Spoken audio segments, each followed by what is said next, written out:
नागरिक आते हैं उनको रहने की अगर अच्छी सुविधा मिल जाए तो उनकी कार्य क्षमता में भी बहुत बढ़ोतरी होती है। और इसी बात को ध्यान में रखते हुए शहर के अंदर उनके लिए हमने आवास की व्यवस्था की एक बहुत बड़ी योजना बनाई है, ताकि शहर के अंदर जब श्रमिक आएगा तो वो अपने काम के लिए मुक्त मन से पूरे विश्वास के साथ आगे बढ़ पड़ेंगे। मेरे प्यारे देशवासियों, ये भी सही है कि विकास की इस यात्रा में भी हमने देखा है जैसे समाज जीवन में कुछ तबके पीछे रह जाते हैं, गरीबी से बाहर निकल नहीं पाते, वैसे राष्ट्र जीवन में भी कुछ क्षेत्र होते हैं, कुछ भूभाग होते हैं, कुछ इलाके होते हैं जो पीछे रह जाते हैं। आत्मनिर्भर भारत बनाने के लिए हमारे लिए संतुलित विकास बहुत आवश्यक है और हमने 110 से ज्यादा आकांक्षी जिले आइडेंटिफाई किए हैं। उन 110 जिले जो एवरेज से भी पीछे हैं उनको राज्य की और राष्ट्र की एवरेज तक ले आना है, सभी पैरामीटर में लेता है। वहां के लोगों को बेहतर शिक्षा मिले, वहां के लोगों को बेहतर स्वास्थ्य सुविधाएं मिले, वहां के लोगों को रोजगार के स्थानीय अवसर पैदा हो, और उसके लिए लगातार हमने इन 110 जिले जो हमारी विकास यात्रा में कहीं पीछे छूट गए हैं उनको आगे ले जाने के लिए प्रयास कर रहे हैं। मेरे प्यारे देशवासियों, आत्मनिर्भर भारत की अहम प्राथमिकता आत्मनिर्भर कृषि और आत्मनिर्भर किसान, और इसको हम कभी भी नजरअंदाज नहीं कर सकते हैं। किसान को पिछले दिनों हमने देखा है, एक के बाद एक रिफॉर्म आजादी के इतने सालों के बाद किए गए हैं। किसान को तमाम बंधनों से मुक्त करना हो, वो काम हमने कर दिया है। आप सोच नहीं सकते होंगे, हमारे देश में आप अगर साबुन बनाते हैं, हिंदुस्तान के कोने में जाके साबुन बेच सकते हैं। आप अगर कपड़ा बनाते हैं, हिंदुस्तान के किसी कोने में जाके कपड़ा बेच सकते हैं। आप चीनी बनाएं, आप चीनी बेच सकते हैं। लेकिन मेरा किसान, बहुत लोगों को पता नहीं होगा, मेरे देश का किसान जो उत्पादन करता था, न वो अपनी मर्जी से बेच सकता था, न अपनी मर्जी से जहां बेचना चाहता था वहां बेच सकता था। उसके लिए जो दायरा तय किया था वहीं बेचना पड़ता था। उस सारे बंधनों को हमने खत्म कर दिया है। अब हिंदुस्तान का किसान उस आजादी की सांस को ले पाएगा ताकि वो हिंदुस्तान के किसी में भी, दुनिया के किसी भी कोने में अपना माल बेचना चाहता है, वो अपने टर्म्स पर बेच पाएगा। इस बात को हमने किसान की आय को बढ़ाने के लिए अनेक वैकल्पिक चीजों को भी बल दिया है। उसके किसानी में इनपुट कॉस्ट कैसे कम हो, सोलार पंप, उसको डीजल पंप से मुक्ति कैसे दिला दे, अन्नदाता ऊर्जादाता कैसे बने, मधुमक्खी पालन हो, फिशरीज हो, पोल्ट्री हो, ऐसे अनेक चीजें उसके साथ जुड़ जाएं ताकि उसकी आय दोगुना हो जाए। उस दिशा में हम लगातार काम कर रहे हैं। आज समय की मांग है, हमारा कृषि क्षेत्र आधुनिक बने, मूल्य वृद्धि हो, वैल्यू एडिशन हो, फूड प्रोसेसिंग हो, पैकेजिंग की व्यवस्था हो, उसको संभालने की व्यवस्था हो, और इसलिए अच्छे इंफ्रास्ट्रक्चर की जरूरत है। आपने देखा होगा इस कोरोना कालखंड में ही पिछले दिनों 1 लाख करोड़ रुपया एग्रीकल्चर इंफ्रास्ट्रक्चर के लिए भारत की सरकार ने आवंटित किए हैं, और इंफ्रास्ट्रक्चर जो किसानों की भलाई के लिए होगा, और इसके कारण किसान अपना मूल्य भी प्राप्त कर सकेगा, दुनिया के बाजार में बेच भी पाएगा, विश्व बाजार में उसकी पहुंच बढ़ेगी। आज हमने ग्रामीण उद्योगों को मजबूत करने की जरूरत है। ग्रामीण क्षेत्रों में विशिष्ट प्रकार से आर्थिक क्लस्टर बनाने जाएंगे। कृषि और गैर कृषि उद्योगों को गांव के अंदर एक जाल बनाई जाएगी, और उसके कारण उसके साथ साथ किसानों के लिए जो नई एफपीओ हमने बनाने का, किसान उत्पादक संघ बनाने का जो हमने कोशिश की है, वो अपने आप में एक बहुत बड़ा इकोनॉमिकल एम्पावरमेंट का काम करेगा। भाइयों बहनों, मैंने पिछली बार यहां पर जल जीवन मिशन की घोषणा की थी। आज उसको 1 साल हो रहा है। मैं आज गर्व से कह सकता हूं कि जो हमने सपना लिया है कि पीने का शुद्ध जल नल से जल हमारे देशवासियों को मिलना चाहिए। स्वास्थ्य की समस्याओं का समाधान भी शुद्ध पीने के जल से जुड़ा हुआ होता है। अर्थव्यवस्था में भी उसका बहुत बड़ा योगदान होता है और उसको लेकर के जल जीवन मिशन शुरू किया। आज मुझे संतोष है कि प्रतिदिन हम 1 लाख से ज्यादा घरों में, हर दिन 1 लाख से ज्यादा घरों में जल पहुंचा रहे हैं, पाइप से जल पहुंचा रहे हैं और पिछले 1 साल में 2 करोड़ परिवारों तक हम जल पहुंचाने में यशस्वी हुए हैं। और विशेष करके जंगलों में दूर दूर रहने वाले हमारे आदिवासियों के घरों तक ये पहुंचाने का काम, बड़ा अभियान चला है। और मुझे खुशी है कि आज जल जीवन मिशन ने देश में एक तंदुरुस्त स्पर्धा का माहौल बनाया है। जिले जिले के बीच में तंदुरुस्त स्पर्धा हो रही है, नगर नगर के बीच में तंदुरुस्त स्पर्धा हो रही है, राज्य राज्य के बीच में तंदुरुस्त स्पर्धा हो रही है। हर किसी को लग रहा है कि प्रधानमंत्री का जल जीवन मिशन का जो सपना है उसको हम जल्दी से जल्दी अपने क्षेत्र में पूरा करेंगे। कोऑपरेटिव कॉम्पिटिटिव फेडरलिज्म को एक नई ताकत इस जल जीवन मिशन के साथ जुड़ गई है और उसके साथ भी हम आगे बढ़ रहे हैं। मेरे प्यारे देशवासियों, चाहे हमारा कृषि का क्षेत्र हो, चाहे हमारे लघु उद्योगों का क्षेत्र हो, चाहे हमारे नौकरी पेशा करने वाले समाज के लोग हो, ये करीब करीब सभी लोग एक प्रकार से भारत का मध्यम वर्गीय बहुत बड़ा संपुट है। और मध्यम वर्ग से निकले हुए प्रोफेशनल्स आज दुनिया में अपना डंका जमा रहे हैं। मध्यम वर्ग से निकले हुए हमारे डॉक्टर, इंजीनियर, वकील, साइंटिस्ट, सब कोई दुनिया के अंदर अपना नाम, डंडा जमा रहे हैं। और इसलिए ये बात तय है कि मध्यम वर्ग को जितने अवसर मिलते हैं वो अनेक गुना ताकत के साथ उभर करके आते हैं। और इसलिए मध्यम वर्ग को सरकारी दखलंदाजी से मुक्ति चाहिए। मध्यम वर्ग को अनेक विध नए अवसर चाहिए, उसका खुला मैदान होना चाहिए। और हमारी सरकार लगातार मध्यम वर्ग के इन सपनों को पूरा करने के लिए काम कर रही है। मध्यम वर्ग के मिरेकल करने की ताकत रखता है। ईज ऑफ लिविंग, इसका सबसे बड़ा लाभ किसी को होना है तो मेरे मध्यम वर्गीय परिवारों को होना है। सस्ते इंटरनेट की बात हो, चाहे सस्ते स्मार्टफोन की बात हो, या उड़ान के तहत हवाई जहाज की टिकटें बहुत मिनिमम हो जाने की बात हो, या हमारे हाईवेज हो, इंफॉर्मेशन वेज हो, ये सारी चीजें मध्यम वर्ग की ताकत को बढ़ाने वाली है। आज आपने देखा होगा मध्यम वर्ग में जो गरीबी से बाहर निकला है उसका पहला सपना होता है अपना घर होना चाहिए। वो एक बराबरी की जिंदगी जाना चाहता है। देश में बहुत बड़ा काम हमने EMI के क्षेत्र में किया और उसके कारण होम लोन सस्ते हुए। और जब एक घर के लिए लोन लेता है तो लोन पूरी करते करते करीब 6 लाख रुपया कि उसके छूट मिल जाती है। यह इतना ही नहीं, पिछले दिनों ध्यान में आया कि बहुत गरीब मध्यम वर्ग के परिवारों ने पैसे लगाए हुए हैं, लेकिन योजनाएं पूरी न होने के कारण खुद का घर मिल नहीं रहा है, किराया भरना पड़ रहा है। भारत सरकार ने 25,000 करोड़ रुपया का विशिष्ट फंड बना करके ये जो आधे अधूरे घर है उनको पूरा करके मध्यम वर्गीय परिवारों को घर मिल जाए, उसके लिए हमने अब कदम उठाया है। GST में बहुत तेजी से टैक्सेशन कम हुआ है, इनकम टैक्स कम हुआ है। आज मिनिमम उस प्रकार के व्यवस्थाओं के साथ हम देश को आगे बढ़ाने का प्रयास कर रहे हैं।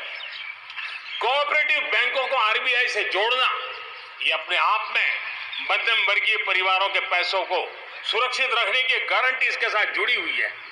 MSME सेक्टर में जो रिफॉर्म्स हुए हैं, एग्रीकल्चर सेक्टर में जो रिफॉर्म्स हुए हैं, इसका सीधा सीधा लाभ हमारे मध्यम वर्गीय मेहनतकश परिवारों को जाने वाला है। और उसके कारण हजारों करोड़ रुपए के स्पेशल फंड आज जो हमारे व्यापारी बंधुओं को, हमारे में छोटे लघु उद्योगकारों को हम दे रहे हैं, उनको इसका लाभ मिलने वाला है। आम भारतीय की शक्ति, उसकी ऊर्जा आत्मनिर्भर भारत अभियान का एक बहुत बड़ा आधार है। इस ताकत को बनाए रखने के लिए हर स्तर पर निरंतर काम जारी है। मेरे प्यारे देशवासियों, आत्मनिर्भर भारत के निर्माण में, आधुनिक भारत के निर्माण में, नए भारत के निर्माण में समृद्ध और खुशहाल भारत के निर्माण में देश की शिक्षा का बहुत बड़ा महत्व है।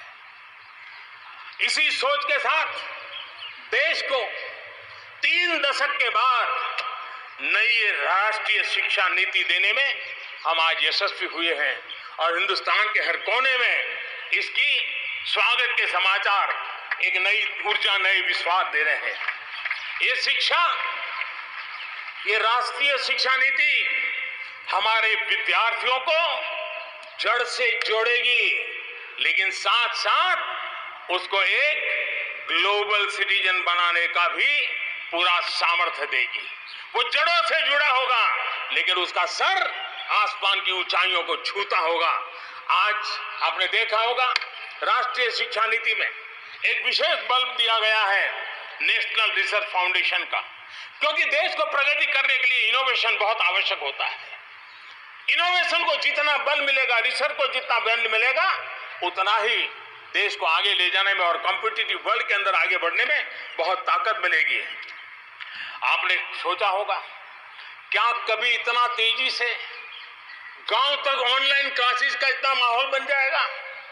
कभी कभी आफत में भी कुछ ऐसी चीजें उभर करके आ जाती है, नई ताकत दे देती है। और इसलिए आपने देखा होगा कोरोना काल में ऑनलाइन क्लासेस एक प्रकार से कल्चर बन गया है। आप देखिए ऑनलाइन डिजिटल ट्रांजैक्शन वो भी कैसे बढ़ रहे हैं। भीम यूपीआई गत 1 महीने में, यानी किसी को भी गर्व होगा कि भारत जैसे देश में यूपीआई भीम के द्वारा गत 1 महीने में 3 लाख करोड़ रुपए का ट्रांजैक्शन हुआ है।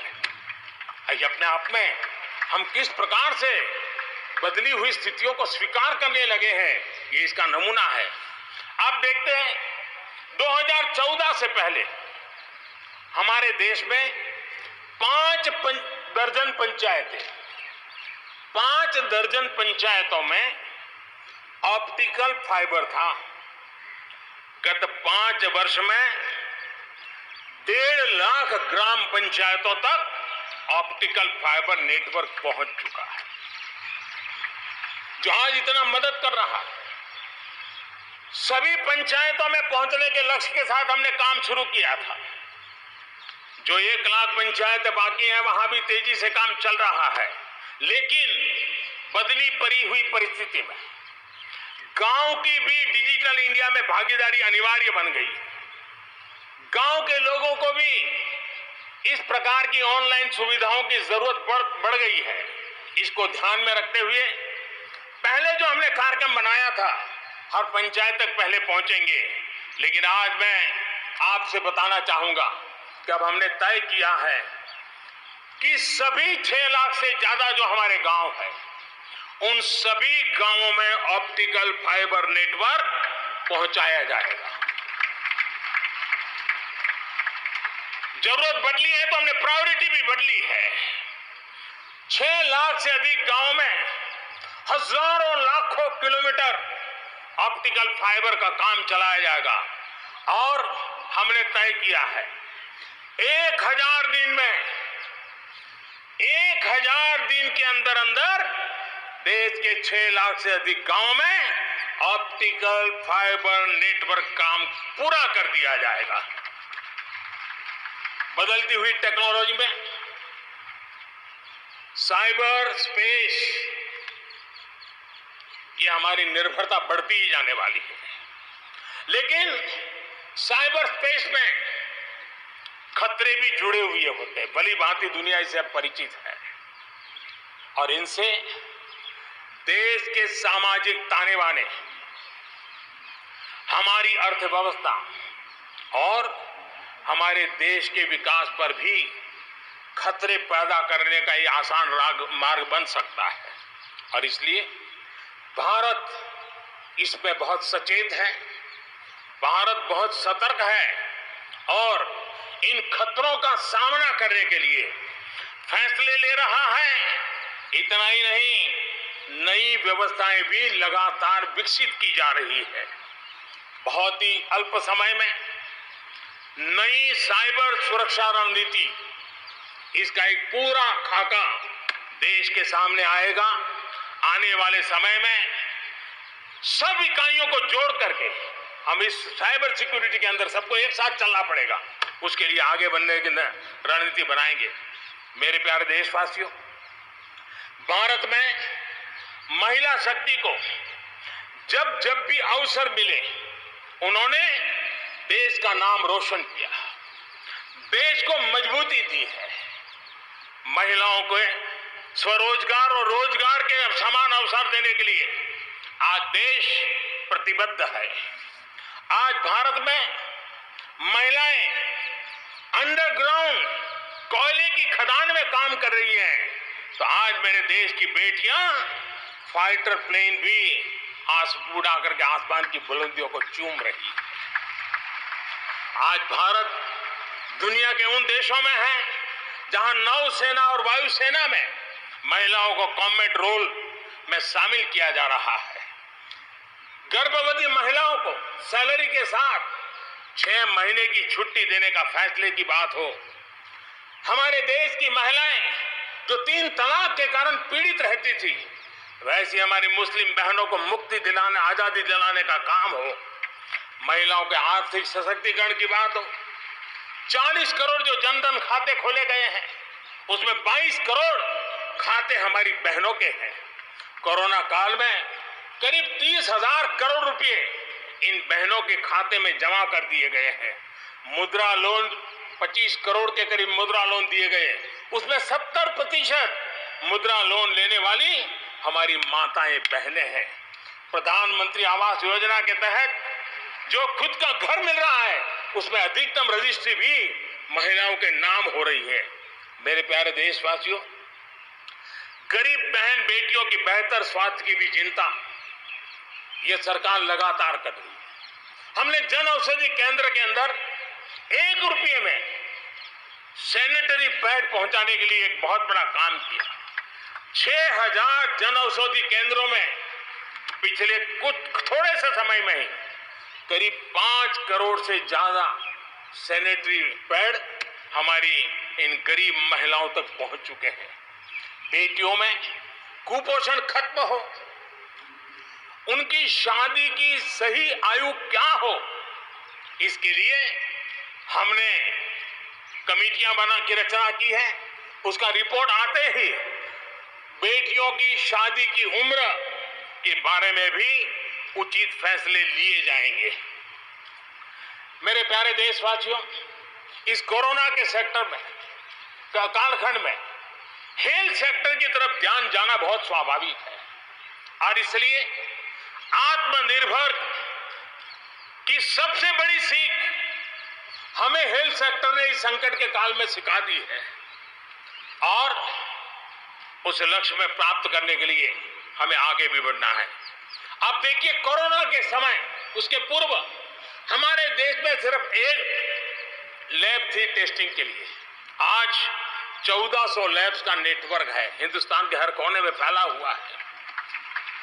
जब कोरोना का संकट आया तो एक दिन में सिर्फ 300 टेस्ट हो पाते थे। इतने कम समय में हमारे लोगों ने वो शक्ति दिखा दी है कि आज हर दिन 7 लाख से ज्यादा टेस्ट हम कर पाए। कहां 300 से शुरू किया था और कहां हम 7 लाख तक पहुंच गए। देश में नए एम्स, नए मेडिकल कॉलेज का निर्माण, आधुनिकीकरण की दिशा में निरंतर प्रयास ये हम कर रहे हैं। 5 साल में MBBS, MD में 45,000 से ज्यादा स्टूडेंट्स के लिए सीटों की बढ़ोतरी की गई है। गांव में 1.5 लाख से ज्यादा वेलनेस सेंटर, और उसमें से करीब 1/3 तो ऑलरेडी कार्यरत हो गए हैं, जिन्होंने इस कोरोना में बहुत बड़ी मदद की है। कोरोना के काल में वेलनेस सेंटर की भूमिका ने गांव की बहुत बड़ी मदद की है। हेल्थ सेक्टर में आज से एक बहुत बड़ा अभियान शुरू होने जा रहा है, और उसमें टेक्नोलॉजी का भी बहुत बड़ा रोल रहेगा। आज से नेशनल डिजिटल हेल्थ मिशन, उसका भी आरंभ किया जा रहा है। भारत के हेल्थ सेक्टर में ये एक नई क्रांति ले आएगा। इलाज में आने वाली परेशानियां कम करने के लिए टेक्नोलॉजी का बहुत सुविचारित रूप से उपयोग होगा। प्रत्येक भारतीय को हेल्थ आईडी दी जाएगी। ये हेल्थ आईडी प्रत्येक भारतीय के स्वास्थ्य खाते की तरह काम करेगी। आपके हर टेस्ट, हर बीमारी, आपको किस डॉक्टर के पास कौन सी दवा ली थी, उनका क्या डायग्नोसिस था, कब दी थी, आपकी रिपोर्ट क्या थी, ये सारी जानकारी इस एक हेल्थ आईडी में आपको समाहित की जाएगी। डॉक्टर से अपॉइंटमेंट हो, पैसा जमा करना हो, अस्पताल में पर्ची बनवाने की भागदौड़ हो, तमाम दिक्कतें नेशनल डिजिटल हेल्थ मिशन के माध्यम से अनेक मुसीबतों से मुक्ति मिलेगी और उत्तम स्वास्थ्य के लिए हमारा कोई भी नागरिक सही फैसले कर पाएगा। ये व्यवस्था उससे होने वाली है। मेरे प्यारे देशवासियों, जब भी अब कोरोना की बात आती है तो एक बात स्वाभाविक है, हर किसी के मन में सवाल है, कोरोना की वैक्सीन कब तैयार होगी? ये सवाल हर एक के मन में है, पूरी दुनिया में है। मैं आज देशवासियों को कहना चाहूंगा, देश के हमारे वैज्ञानिक, हमारे वैज्ञानिकों की प्रतिभा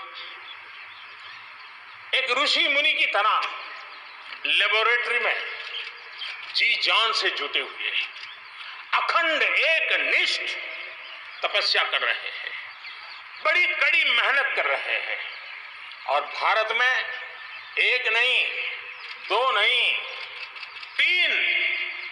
तीन वैक्सीन उसके टेस्टिंग के अलग अलग चरण में है।